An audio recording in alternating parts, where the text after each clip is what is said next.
Welcome back to Vidya Bharati study channel पिलामाने जो पिलामाने ओडिशा आदर्श विद्यालय एंट्रांस एग्जाम माने प्रवेशिका परीक्षा प्रिपेयर होती षष्ठ श्रेणी नाम लिखेबे से माने आर वर्ष जनवरी 7 आर वर्ष माने कौन गत वर्ष जनवरी 7 रे ओएबी एंट्रांस एग्जाम होता यही वर्ष एप्रोक्सीमेटली से जनवरी मसरे ही परीक्षा हेबो तेणु पिला हिसाब कर आज के दिन रहा आज जब प्रत्येक दिन ठीक समय अध घंटा पढ़ा विज्ञान अध घंटा पढ़ा सामाजिक घंटाए इंग्लीश पढ़ा घंटे 2 घंटा ताकि मैथ टी अधिक समय यदि खटेबा ताहले ओएबी एंट्रांस आम किसी असुविधा हे ना पिला माने आज मु आपण मानक पई ये जो विज्ञान पंचम श्रेणी विज्ञान बही जो अच्छी गोटे अध्याय स्वास्थ्य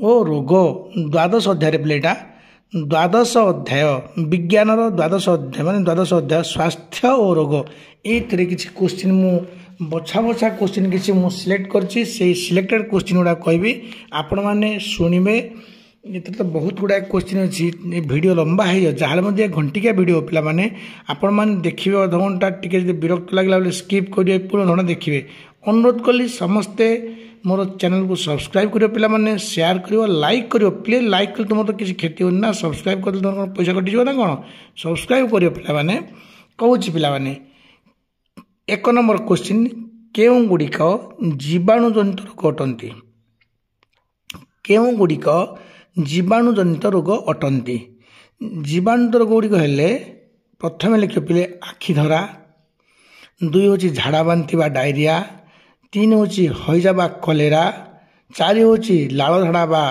आमाशय तापर आसला कुष्ठ जक्ष्मा टाइफॉइड इन्फ्लुएंजा आंतरिक ज्वर आमर हुपिंग कफ बा जो पर्टुसिस कहे लहरा काश ये सब हूँ पिले कौन जीवाणु जनित माने बैक्टेरियल गोटे बैक्टेरियल आउला भाइराल गोटे बैक्टेरियल आउला भाइराल भाइराल माने कौन भूताणु जनित से मतलब पढ़ा केउं गुड़िक भूताणु जनित रोग पिले कहीदे पुणी केउं गुड़िक जीवाणु जनित रोग कहली केउं गुड़िक जीवाणु जनित रोग कहली तुमको जे आखि धरा झाड़ा बांति बा डायरिया 2 हईजा बा कलेरा 3 नाल झाड़ा बा आमाशय 4 कुष्ठ हूँ 5 जक्ष्मा हूँ 6 टाइफॉइड बा आंतरिक ज्वर 7 इन्फ्लुएंजा बा फ्लू 8 लहरा काश बा हुपिंग कफ आम जो पर्टुसिस कहे सी हूँ 9 एति एम सब कौन ये होती यही रोग गुड़िक जीवाणु जनित बैक्टेरियल इन्फेक्शन यही बैक्टेरियल इन्फेक्शन द्वारा रोग होता है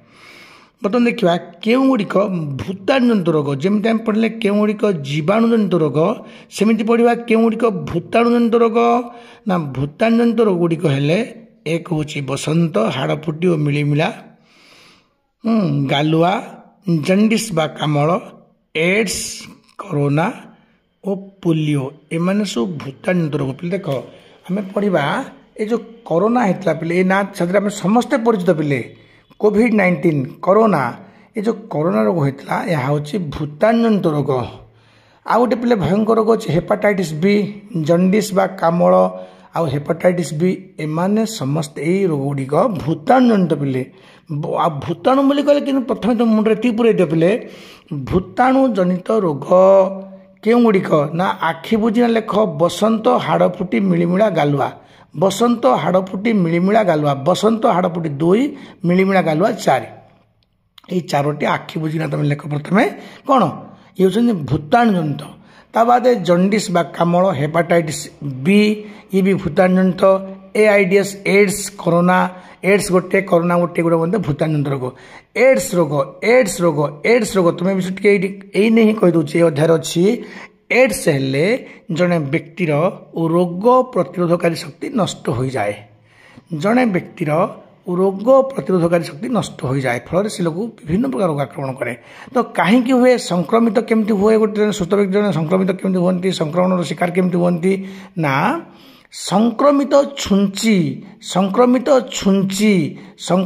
छुंची ब्लेड इत्यादि आम व्यवहार करवा ताहले जड़े लोग ठारू आ लोग को एड्स माने कौन संक्रमण कर बाबा देख तुम बुझीपारे जे संक्रमित छुंची माने कौन ଧର ଜଣେ ଏ ବୋଲି ଜଣେ ବ୍ୟକ୍ତି ଅଛନ୍ତି, ଏ ବୋଲି ବ୍ୟକ୍ତିକୁ ବା ରାମ ବା ସାମ ନାଁ ନେଲେ କହିବା ସାମକୁ ଏଡ୍ସ ହେଇଛି, ସାମକୁ ଜଣେ ଇଞ୍ଜେକ୍ସନ୍ ଦେଲେ ଯଦି ସେଇ ସିରିଞ୍ଜ ବ୍ୟବହାର କରି ଚଳିବ, କିନ୍ତୁ ଯଦି ସେଇ ନିଡିଲ୍ ମାନେ ଛୁଞ୍ଚି ଯଦି ପୁଣି ଯଦି ଅନ୍ୟ ରାମ ଦେହରେ ବ୍ୟବହାର କରିବ ବା ଗୋପାଳ ଦେହରେ ବ୍ୟବହାର କରିବ, ତାହେଲେ ଗୋପାଳ ରାମ ଏମାନେ ସମସ୍ତେ ଏଡ୍ସରେ ସଂକ୍ରମିତ ହେବେ ହିଁ ହେବେ। ହେପାଟାଇଟିସ୍ ବି ମଧ୍ୟ ସେମିତି ସଂକ୍ରମିତ ଛୁଞ୍ଚି ଦ୍ୱାରା। ଆଉ ବର୍ତ୍ତମାନ ଆସିଲା ଗୋଟେ କ'ଣ, ଆମେ ବର୍ତ୍ତମାନ ପଢ଼ିଲେ ପିଲେ ଜୀବାଣୁଜନିତ ଭୂତାଣୁ ପଢ଼ିଲେ, ବର୍ତ୍ତମାନ ପଢ଼ିବା କେଉଁଗୁଡ଼ିକ ଜଳବାହିତ କେଉଁଗୁଡ଼ିକ ବାୟୁବାହିତ। ମୁଁ ସଜେଇକି ଲେଖିଛି ବୋଲେ ବହୁତ କଷ୍ଟରେ ଲେଖି ସଜେଇକି ଦେଖ, ପ୍ରଥମେ କହିଲି କେଉଁଗୁଡ଼ିକ ଜୀବାଣୁଜନିତ ରୋଗ, କେଉଁଗୁଡ଼ିକ ଭୂତାଣୁଜନିତ ରୋଗ, ସେମିତି କହିବି କେଉଁଗୁଡ଼ିକ ଜଳବାହିତ ରୋଗ। ଜଳବାହିତ ମାନେ କ'ଣ, ଜଳ ଦ୍ୱାରା ବ୍ୟାପୁଛି। କେଉଁଗୁଡ଼ିକ ବାୟୁବାହିତ ମାନେ କ'ଣ, ସେଗୁଡ଼ିକ ବାୟୁ ଦ୍ୱାରା ବ୍ୟାପେ। ଆକୁ ବି ସେ ହେଲା 2 କ୍ୱେଶ୍ଚିନ୍ ଯେ ଜୀବାଣୁଜନିତ ରୋଗ 1, ଭୂତାଣୁଜନିତ ରୋଗ 2, ବର୍ତ୍ତମାନ ପଢ଼ିବା ବାୟୁବାହିତ 3, ଜଳବାହିତ 4। ବର୍ତ୍ତମାନ ପ୍ରଥମେ ପଢ଼ିଦେବା କେଉଁଗୁଡ଼ିକ ଜଳବାହିତ ରୋଗ ଅଟନ୍ତି। କେଉଁଗୁଡ଼ିକ ଜଳବାହିତ ରୋଗ ଅଟନ୍ତି ନା ଜଳବାହିତ ରୋଗ ଗୁଡ଼ିକ ହେଲେ ଦେଖ ପିଲେ, ଜଳ ବୋଲି କହିଲେ ପ୍ରଥମେ ଲେଖ ଜଣ୍ଡିସ୍ ବା କାମଳ। ଜରେ ଜଳ, ଜରେ ଜଣ୍ଡିସ୍, ଜରେ ଜଳ, ଜରେ ଜଣ୍ଡିସ୍। ଜଳ ଦ୍ୱାରା କେଉଁଟା ହେଉଛି କହିଲେ ଲେଖିବା ପିଲେ ନା ଜଣ୍ଡିସ୍ ବା ଝାଡ଼ା, ଜଣ୍ଡିସ୍ ବା କାମଳ। ଝାଡ଼ା ବାନ୍ତି ଯେଉଁ ଆମେ ଡାଇରିଆ କହୁଛେ, ହଇଜା ବା କଲେରା, ଇଏ ସବୁ ଜଳ ଦ୍ୱାରା। ହଇଜା ବା କଲେରା ଜଳ ଦ୍ୱାରା, ହଇଜା ବା କଲେରା ଜଳ ଦ୍ୱାରା। ମାଛି ହେଉଛି କେଉଁ ରୋଗର ବାହକ, ହଇଜା ରୋଗର ବାହକ। ମାନେ ବୁଲେଇ ପକାଇ ଫେରେ, ହଇଜା ରୋଗର ବାହକ କିଏ, ମାଛି।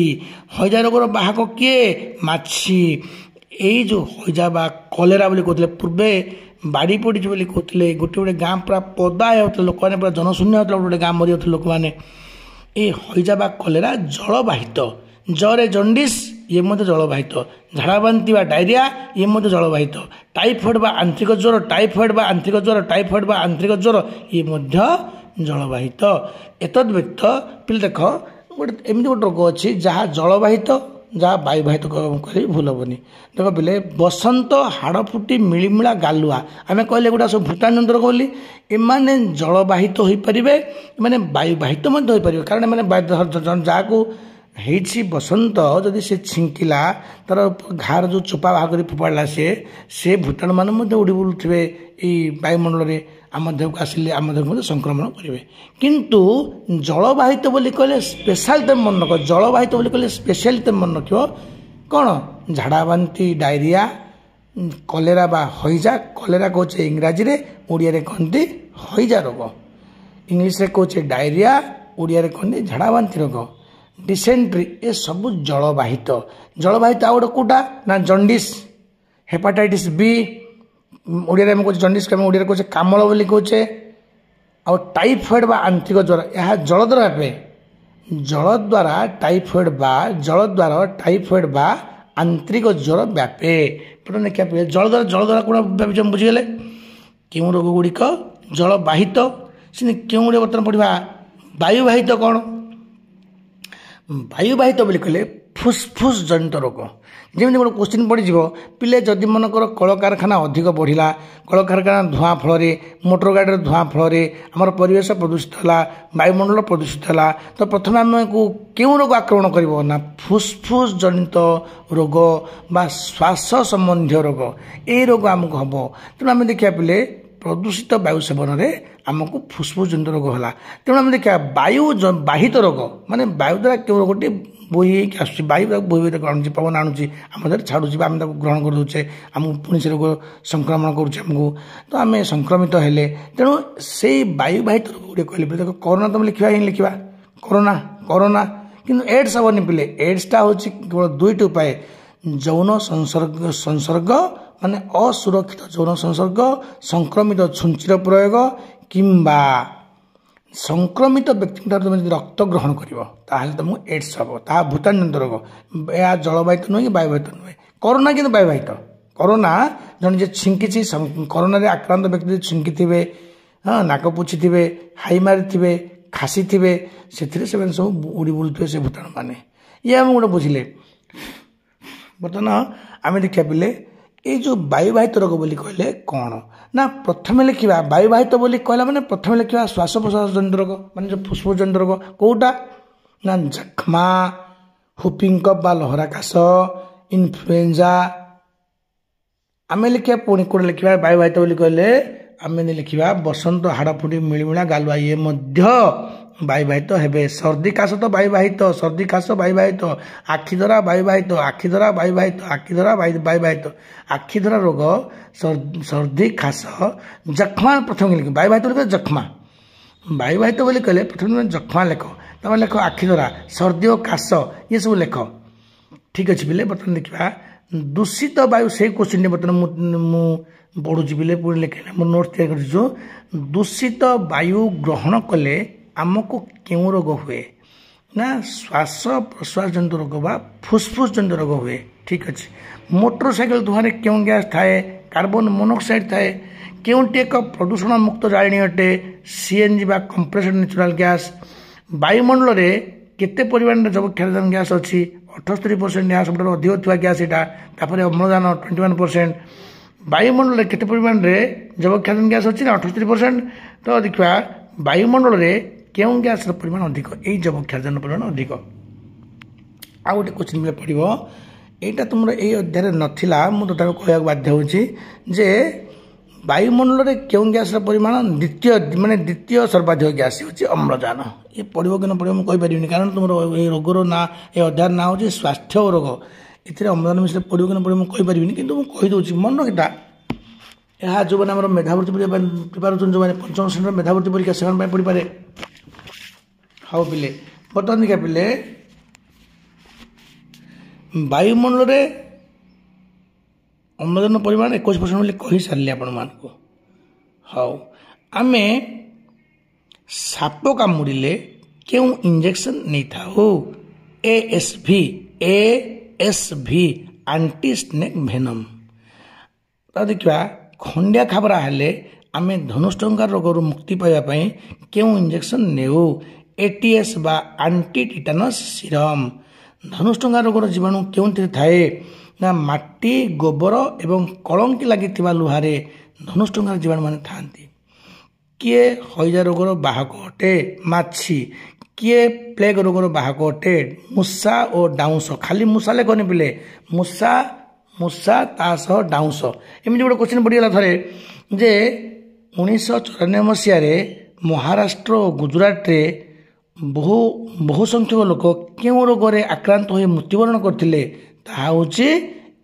प्लेग रोग तेणु प्लेग रोगर बाहक किए मूषा प्लेग रोगर बाहक किए मूषा हईजा रोगर बाहक किए झाड़ाबांति जो डायरिया को बाहक किए माछी तो देख पिले प्लेग रोगर बाहक बोली कहले मूषा लेख डाउंस आउ देखा पिले आमको जो मलेरिया ज्वर हुए ता क्या द्वारा होता है ना माई एनोफिलिस मशा सेमती पिले आउ जोड़े क्वेश्चन अच्छी जे क्यों मशा कामुड़े आमको डेंगू ज्वर हुए क्यों मशा कामुड़े आमको डेंगू ज्वर हुए क्यों मशा कामुड़े आमको बात ज्वर हुए डेंगू ज्वर एडिस एडिस मैं कहीं एडिस कहीं कहली देख तुम शुणा मन के सुविधा पे डेंगू ए रोग ना डेंगू ज्वर हम देह सब नाली नाली फली फली जीव माने चिन्ह देखा तो ये रोग ना डेंगू देख पे डेंगू हेले कौन हम ज्वर तो है तो आम देखले डेंगू आम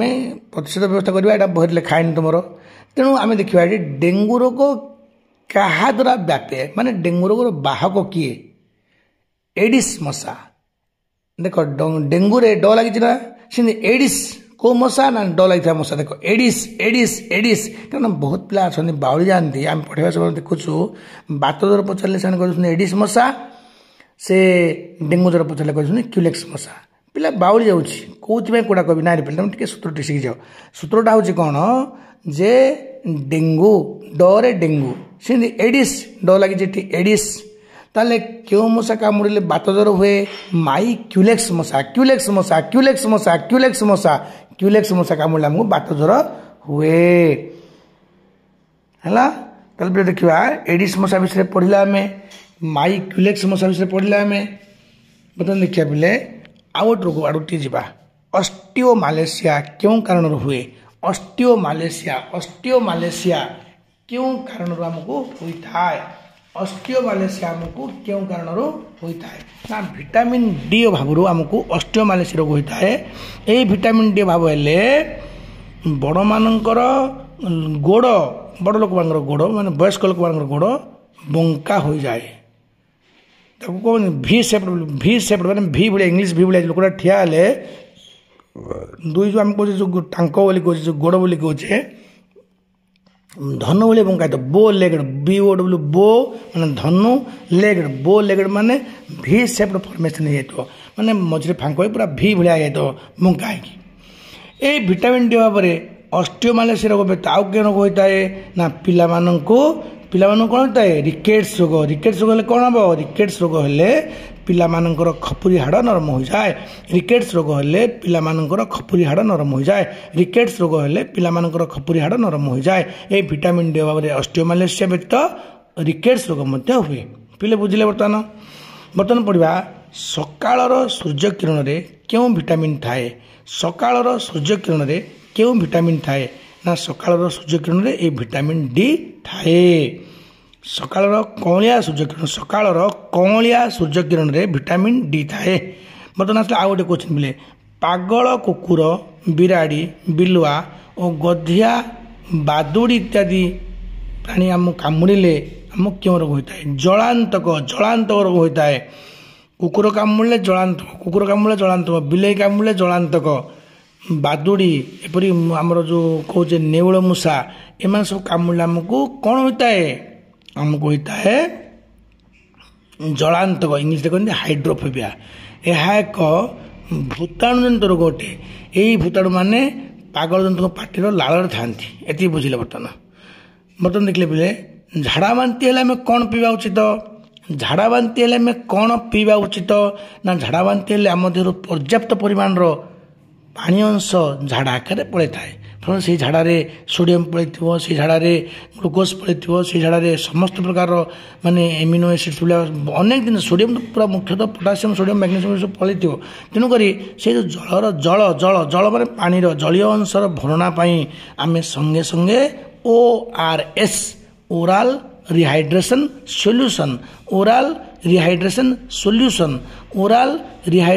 ସଲ୍ୟୁସନ୍ ଆମେ ପିଇବା।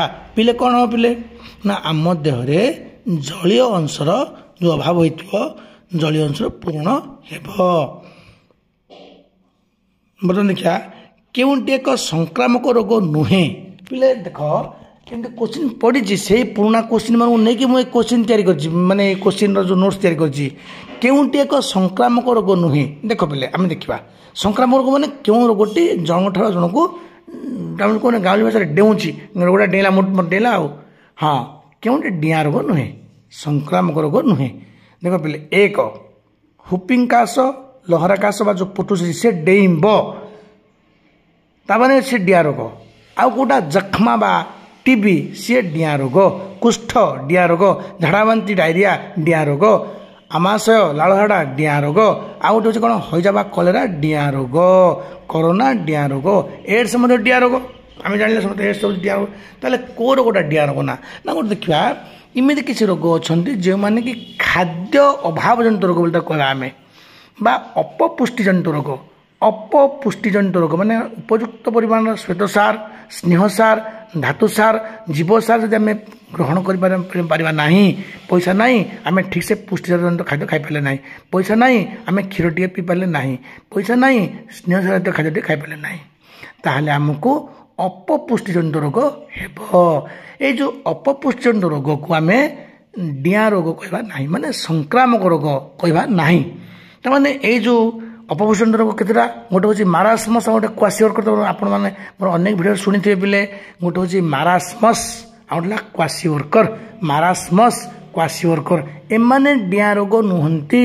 ମାରାସ୍ମସ୍ ଗୋଟିଏ ସଂକ୍ରାମକ ରୋଗ ନୁହେଁ କ୍ୱାସିଓର୍କର ଗୋଟେ ଡିଆଁ ରୋଗ ନୁହେଁ ମାନେ ସଂକ୍ରାମକ ରୋଗ ନୁହେଁ। ତାହେଲେ ମାରାସ୍ମସ୍ କାହିଁକି ହୁଏ ପିଲେ ଏହା ଏକ ଖାଦ୍ୟ ଅଭାବଜନିତ ରୋଗ ଏହା ଏକ ଅପପୁଷ୍ଟିଜନିତ ରୋଗ। କେଉଁ ଖାଦ୍ୟର ଅଭାବ ହେଲେ ମାରାସ୍ମସ୍ ରୋଗ ହୁଏ ନା ଶ୍ୱେତସାରର ଅଭାବ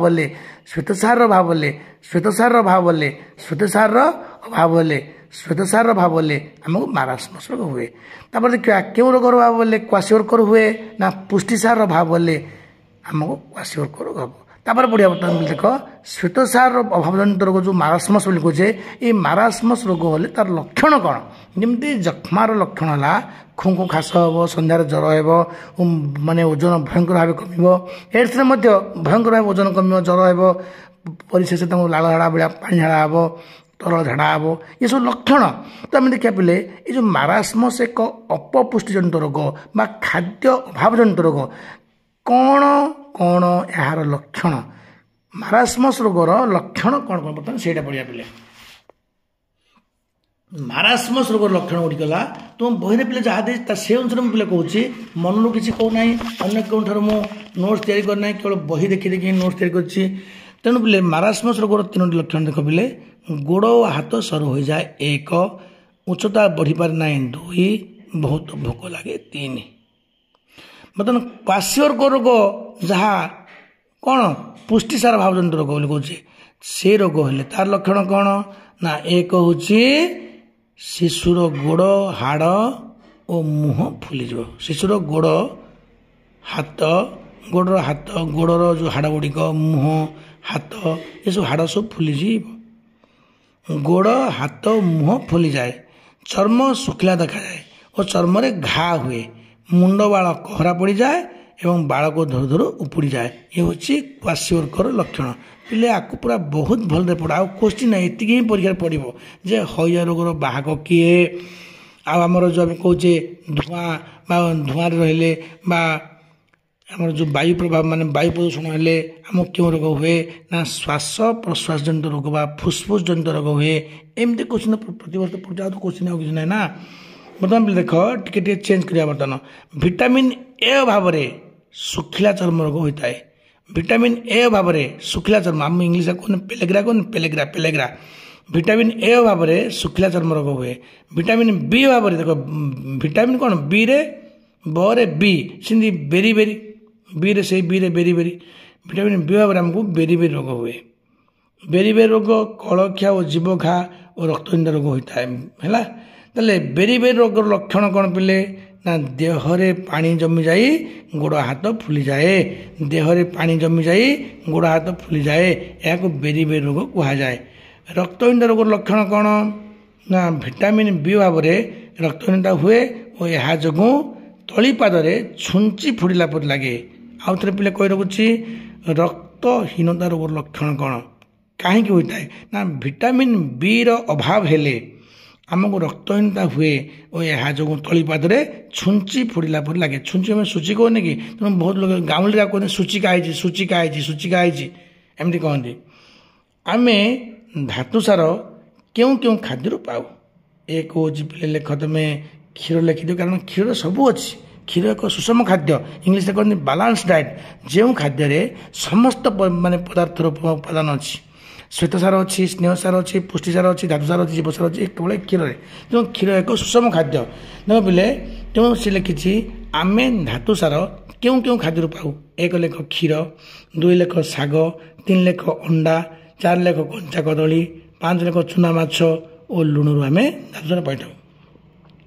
पे देख ये धातुसार अभाव आमको कौन होता है आम समस्ते पढ़े पे आयोडीन अभाव आमको गलगंड रोग होता है से गलगंड रोगटा ये धातुसार अभाव ही होता है आयोडीन लिखले लिखले जब आयोडीन देखिए ऑप्शन बोले तुम आयोडीन क्लिक कर माने राइट मार जो ना धातुसार मार कौन ना यही धातुसार बिना धातुसार अभाव हेले आमको गलगंड रोग होता है पे आम बर्तमान देखिले आम देखिले एगुड़ा सब बर्तमान है या पर बर्तमान पढ़ा कौन रोग विषय कहली खाद्य विषय कहली अपपुष्टजनित रोग विषय कहली क्यों गुड़िक अपपुष्टजनित रोग से अपपुष्टजनित रोग लक्षण गुड़ाक आपने कहली बर्तमान देखा क्यों क्यों रोग प्रत्यक्ष संस्पर्श होता है क्यों क्यों रोग प्रत्यक्ष संस्पर्श होता है देख पे काछुकुंडिया साधारण थंडा आखिधरा बसंत हाड़पुटी मिलमिला गालुआ विभिन्न यौन रोग तथा सिफिलिस इत्यादि ये रोग गुड़िक प्रत्यक्ष संस्पर्श होता है माटी रे क्यों रोगर जीवाणु थांती ना माटी रे विभिन्न प्रकार रोग जीवाणु और विभिन्न कृमि एवं कृमि मान अंडा था दूषित खाद्य माध्यम क्यों रोग व्यापी थाए दूषित खाद्य माध्यम पिले तुम लिख प्रथम हईजा बा कलेरा झाड़ा बांति बा डायरिया जंडिस बा कामल हेपाटाइटिस बी है आंतरिक ज्वर बा टाइफॉइड ये रोग व्यापी था। देख पिले प्लेग रोग कौ मसीह क्यों मसीह भारत में प्लेग रोग मैंने प्रादुर्भाव देखा 1994 मसीह महाराष्ट्र और गुजरात सुराट ठारे ए रोग भयंकर भाव माती जाता पिले। दशी पोक और अंकुशकृमि कौन ना एगुड़िक जीवाणु नुहति एमाने गोटे गोटे कीट। बर्तमान आसला धनुष्टंकार धनुष्टंकार रोगर जीवाणु आम शरीर में किपरि प्रवेश करे ना आम शरीर में खंडिया खाबरा होते क्षत दे ये धनुष्टंकार जीवाणु आम शरीर मध्य प्रवेश करे। ताले बर्तमान धनुष्टंकार हाबुनी आम कौन करुचे ना प्रतिषेधक टीका नौचे बसंत हाड़ मिलूला हाबुनी कौन करुचे आम नौचे कौन ये जो टीका नौचे। गोटे क्वेश्चन थरे पिला पड़ता जे शिशु जन्म होगा मात्रे क्यों टीका दि जाए। गोटे हूँ बीसीजी बा जख्मा नहबाई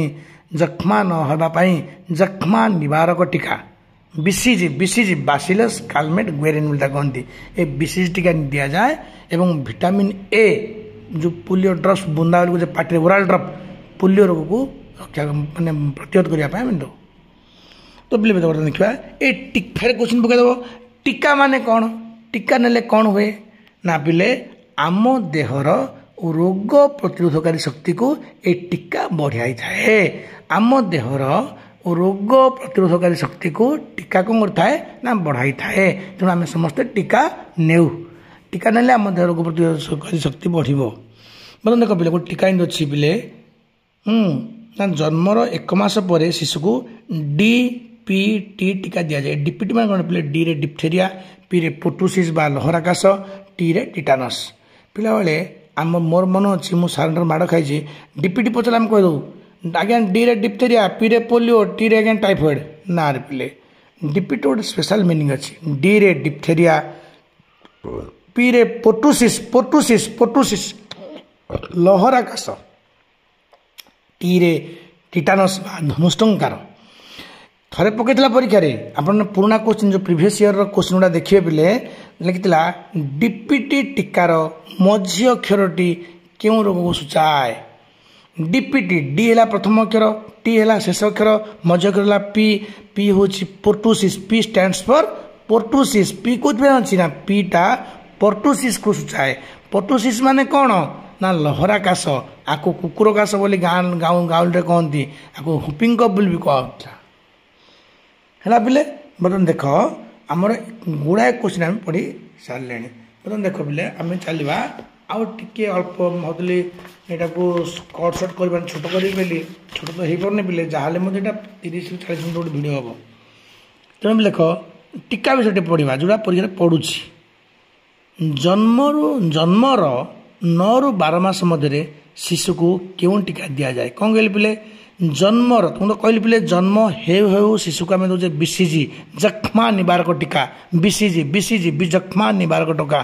ता बाद कौन विटामिन ए जो पोलियो बुंदा कहे पार्टी पका होता ताने क्वेश्चन भी थे पड़ी 4-5 टीकार ना दे ऑप्शन दे एमान मध्य किए पार्टी खिया जाए से विटामिन ए पोलियो बुंदा बोली कहती।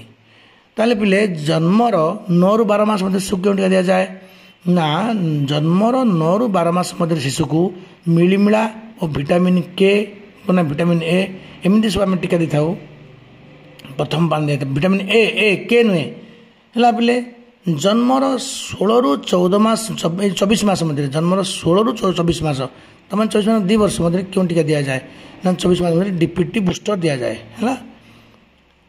शिशु को 5 वर्ष हेल्ले क्यों टीका दि जाए ना डीटी डिप्थेरिया और टिटानस टीका दि जाए। शिशु को 10 वर्ष हेल्ले क्यों टीका दि जाए ना टीटी माने टिटानस टॉक्साइड इंजेक्शन दि जाए। शिशु को 16 वर्ष हेल्ले क्यों टीका दि जाए ना टिटानस टॉक्साइड से टीटी। आमे किपरि भाबे खाद्यसार अभावजनित रोग पीड़ित हो आम खाद्य खाद्यसार अभाव रहिले आमे खाद्य अभावजनित रोग पीड़ित हो। खाद्यसार अभावजनित रोग अपपुष्ट रोग हाँ पिले पुणी टे बुले काले पकई पार कि मत मनटा लगुच एमतिका विटामिन ভিটামিন ବିଷୟରେ ତ କହିଲି, ଟୀକା ବିଷୟରେ ତ କହିଲି ଆପଣଙ୍କୁ। ବର୍ତ୍ତମାନ ପଢ଼ିବା ଯେଉଁ ରୋଗ ଜଣେ ବ୍ୟକ୍ତିଙ୍କ ଠାରୁ ଅନ୍ୟ ଜଣେ ସୁସ୍ଥ ବ୍ୟକ୍ତିର ଶରୀରକୁ ଚାଲେ ମାନେ ବ୍ୟାପେ ଦେଇଥାଏ ସଂକ୍ରମଣ କରିଥାଏ ତାକୁ ଆମେ ସଂକ୍ରାମକ ରୋଗ କହୁ। ଇଏ ଗୋଟେ ବୁଝିଗଲେ। ଏଟିଏସ୍ର ଫୁଲ୍ ଫର୍ମ ପିଲେ କ'ଣ? Anti tetanus serum. ଏଡ୍ସର ଫୁଲ୍ ଫର୍ମ କ'ଣ ପିଲେ? Acquired immunodeficiency. ପିଲେ ପ୍ରତ୍ୟେକ କୋଶ୍ଚିନ୍କୁ ଭଲରେ ପଢ଼ିଥା। ASV କ'ଣ? AIDS ଏଡ୍ସ କ'ଣ? ATS ମାନେ କ'ଣ? TT ମାନେ କ'ଣ? DPT ମାନେ କ'ଣ? DT ମାନେ କ'ଣ? TT ମାନେ କ'ଣ? ସବୁ ଆମେ ପଢ଼ି ଯାଇଥିବା ପିଲେ। ଯାହାର ଭାଗ୍ୟ ଖରାପ ଥିବ ଗୋଟିଏ କୋଶ୍ଚିନ୍ ଯଦି ବାଜିଯିବ, ଯଦି ନ ପଢ଼ିଥିବା କୋଶ୍ଚିନ୍ ବୋଲେ ସେ ପିଲା ଭଲ ପିଲାଟିଏ ମନେକର, ହଁ ଏଇଟା ପଢ଼ିବନି ଭାଇ, ସେ ପୁରା ବେଖାତିରେ ଯାଇଛି ହେରି, ଦେଖିଲା ସେ ସେମିତି ଗୋଟେ କୋଶ୍ଚିନ୍ ପକାଇଦେଲା, ତେଣୁ 1 ମାର୍କ କଟିବ ନା ନାହିଁ? ଆରେ 1 ମାର୍କ ବୋଲି କହିବନି ପିଲେ। 60 ମାର୍କ ପରୀକ୍ଷା ହେବ, 15 ଲେଖା କୋଶ୍ଚିନ୍ ପଡ଼ିବ। ବିଜ୍ଞାନରୁ ପଡ଼ିବ 15, ସାମାଜିକ ପାଠ ଆମ ସାମାଜିକରୁ ପଡ଼ିବ 15, ତାପରେ ଗଣିତରୁ ପଡ଼ିବ 15, 15 3 45, ଇଂଲିଶରୁ ପଡ଼ିବ 15। ତେଣୁ କେଉଁଟା ଆମେ ଆଉ ମାନେ ଜାଣିଯାଉ ଯେ ହଁ ଏଇଟା ପଡ଼ିଯିବ ଆମେ ଲେଖିଦେବା ବୋଲି ନା, ସବୁ କୋଶ୍ଚିନ୍ ଭାବିବା ପଡ଼ିବ ବୋଲି। ପ୍ରତ୍ୟେକ କୋଶ୍ଚିନ୍ ପରୀକ୍ଷାରେ ପଡ଼ିବ, ସେଇ ହିସାବରେ ଆମେ ପ୍ରିପେୟାର ହେବା ପିଲାମାନେ। ଭାବନି ଯେ ଏଇଟା ପଡ଼ିବନି, ତୁମେ କି ଜାଣିଲା ପଡ଼ିବନି ବୋଲି। ତେଣୁ ବା ଆମେ ପଢ଼ିଥିବା ATS ମାନେ କ'ଣ? Anti tetanus serum. TT ମାନେ କ'ଣ? ଟିଟାନସ୍ ଟକ୍ସାଇଡ୍। ଆଉ ଗୋଟେ ହେଲା DT ମାନେ କ'ଣ? ଡିପ୍ଥେରିଆ ଓ ଟିଟାନସ୍। ଆଉ ଗୋଟେ କୋଶ୍ଚିନ୍ ହେଲା କ'ଣ? AIDS ଏଡ୍ସ ମାନେ କ'ଣ? HIV ମାନେ କ'ଣ? AIDS ଏଡ୍ସ ହେଲା A ରେ ଆକ୍ୱାର୍ଡ, I ରେ ଇମ୍ୟୁନୋ, D ରେ ଡେଫିସିଏନ୍ସି, S ରେ syndrome. Acquired immuno deficiency syndrome, acquired immuno deficiency syndrome, acquired immuno deficiency syndrome. ଆମେ ଏତେ ସବୁ କୋଶ୍ଚିନ୍ ବର୍ତ୍ତମାନ ପଢ଼ି ସାରିଲା ପରେ ବର୍ତ୍ତମାନ ଚାଲି ଭାବିଲେ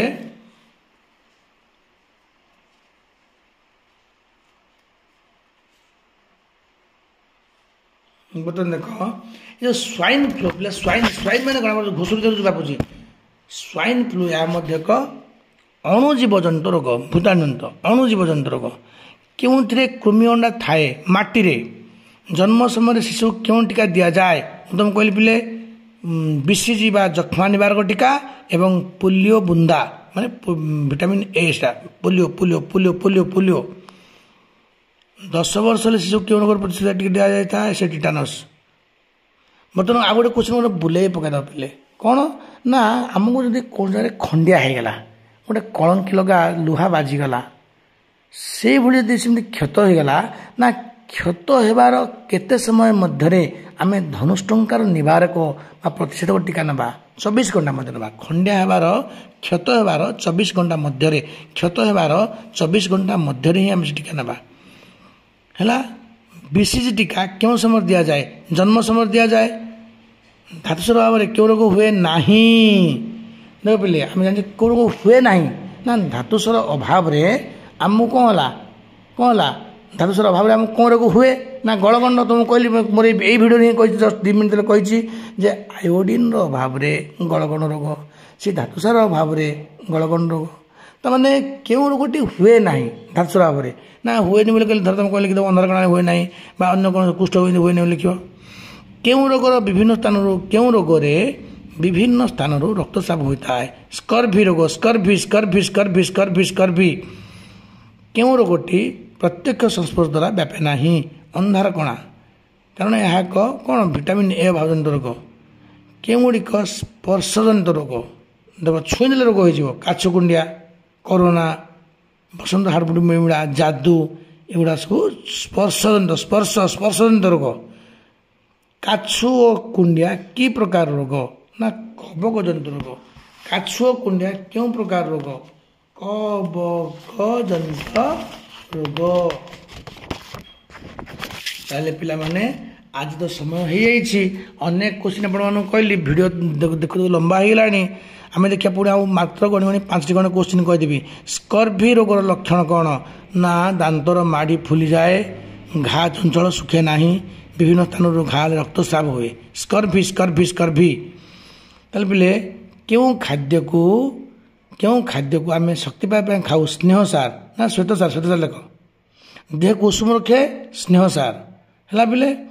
ବର୍ତ୍ତମାନ ଦେଖ ପିଲେ, ଆଉ ବର୍ତ୍ତମାନ ଗୋଟେ ଦେଖ, କେତେ ସମୟ ଧରି ଯଦି ଆମେ ପାଣିକି ସିଝାଇବା, ଗରମ କରି ଫୁଟାଇବା 100 ଡିଗ୍ରୀ ସେଲସିୟସ୍ରେ, ପାଣି ଜୀବାଣୁମୁକ୍ତ ହୁଏ ନା, ଅନ୍ତତଃ 10 ମିନିଟ୍। କେଉଁ ଉତ୍ସର ଜଳ ସାଧାରଣତଃ ବିଶୁଦ୍ଧ ନା, ଗଭୀର ନଳକୂପର ଜଳ ବିଶୁଦ୍ଧ। ଏତିକି ଆମେ ଜାଣିଲେ ପିଲେ। ତାହେଲେ ଗୁଡ଼ାଏ କୋଶ୍ଚିନ୍ ଆମର ହେଲା ପିଲେ। बर्तमान देख पिले विटामिन ए आम क्यों पाई लहुणी टमाटो शाग गाजर ये पाई माछ डाली इत्यादि क्यों प्रकार खाद्यर अंतर्भुक्त पुष्टिसार अंडा माछ डाली इत्यादि दूध ये सब हूँ पुष्टिसार होगा आमर गुड़ाए क्वेश्चन पे डिस्कसन कर सारे पे गुड़ाए क्वेश्चन आम पढ़ले